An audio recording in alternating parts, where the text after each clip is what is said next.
Welcome to the official YouTube channel of Runaway Institute. আজকের ভিডিওতে আমরা খুব সহজে প্রেজেন্ট ইনডেফিনাইট টেন্সের ভয়েস চেঞ্জ নিয়ে আলোচনা করব। ভয়েস চেঞ্জ শুরু করার আগে আমরা প্রেজেন্ট ইনডেফিনাইট টেন্স সম্পর্কে একটু জেনে নেব। এই প্রকারের টেন্স দ্বারা আমাদের দৈনিক অভ্যাসগত নিয়মিত যে ধরনের কাজগুলো আমরা করে থাকি সেই কাজগুলোকে বোঝানো হয়। যেমন the sun rises in the east, we eat rice, he goes to school. এই যে কাজগুলো আমরা নিয়মিত রোজ করে থাকি সেই ধরনের কাজগুলো প্রেজেন্ট ইনডেফিনাইট টেন্স দ্বারা বোঝানো হয়। আরও সহজভাবে যদি আমরা বলতে চাই, বর্তমানকালে কোনো কাজ হয় বা ঘটে এইরূপ বোঝানোর জন্য যে টেন্স আমরা ব্যবহার করি তাকে প্রেজেন্ট ইনডেফিনাইট টেন্স বলা হয়। এবার আমরা দেখে নেব যে প্রেজেন্ট ইনডেফিনাইট টেন্সের যে সেন্টেন্সগুলো তার গঠন বা স্ট্রাকচার কী রূপ হয়। প্রেজেন্ট ইনডেফিনাইট টেন্সের বাক্যে প্রথমে সাবজেক্ট, তারপর ভার্বের প্রেজেন্ট ফর্ম অর্থাৎ V1, তার সঙ্গে সাবজেক্ট অনুযায়ী এস বা ইএস যোগ হয়। অর্থাৎ সাবজেক্ট যদি থার্ড পারসন সিঙ্গুলার নাম্বার হয় সেক্ষেত্রে ভার্বের সঙ্গে আমরা এস বা ইএস যোগ করব, আর শেষে অবজেক্ট থাকছে। যদি ভার্বের ফর্ম সম্পর্কে কেউ না জেনে থাকো তাদের জন্য বলে দিই যে ভার্বের তিনটে ফর্ম হয়ে থাকে। একটা হচ্ছে প্রেজেন্ট ফর্ম যেটাকে আমরা বলি V1, একটা হচ্ছে পাস্ট ফর্ম যেটাকে আমরা বলি V2, আর একটা হচ্ছে পাস্ট পার্টিসিপল ফর্ম যেটাকে আমরা বলি V3। যখনই আমরা বলবো V1 তখনই তোমাদের বুঝে নিতে হবে যে আমরা প্রেজেন্ট ফর্মকে বলতে চাইছি, V2 বললে পাস্ট ফর্ম, আর V3 বললে পাস্ট পার্টিসিপল ফর্ম।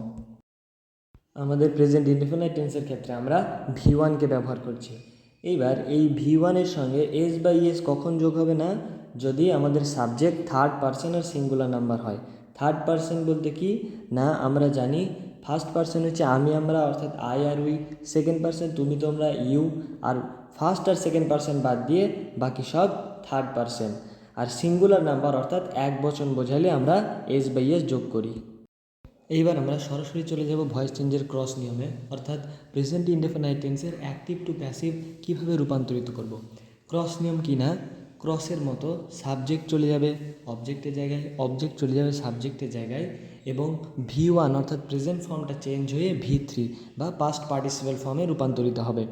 যেহেতু আমরা প্রেজেন্ট ইনডেফিনাইট টেন্সের ভয়েস চেঞ্জ করছি, যখন আমরা প্যাসিভ থেকে অ্যাক্টিভে রূপান্তরিত করব, এটা যে প্রেজেন্ট ইনডেফিনাইট টেন্স সেটা চেনার জন্য আমাদের এই বাইরে থেকে বি ভার্বটা অ্যাড করতে হচ্ছে, অ্যাম, ইজ, আর। এই বি ভার্বের মধ্যে যে কোনো একটা বসবে। এবার কখন আমরা অ্যাম বসাবো না, যদি সাবজেক্টে আই থাকে শুধুমাত্র সেক্ষেত্রে অ্যাম বসবে। যদি একের বেশি অর্থাৎ প্লুরাল নাম্বার বোঝায় তখন আর বসবে, আর বাদবাকি ক্ষেত্রে থার্ড পারসন সিঙ্গুলার নাম্বার হলে ইজ বসবে। এবার আমরা দেখে নিই যে ক্রস নিয়মের পর যখন আমরা সাবজেক্টকে অবজেক্টের জায়গায় লিখব কীরকমভাবে পরিবর্তন হয়। আই থাকলে অবজেক্টের জায়গায় গিয়ে হয়ে যাবে মি, উই থাকলে হবে আস, ইউ থাকলে ইউই থাকবে, হি অথবা সির জায়গায় আমরা হিম অথবা হার ব্যবহার করব, দে থাকলে বাই দেম লিখব।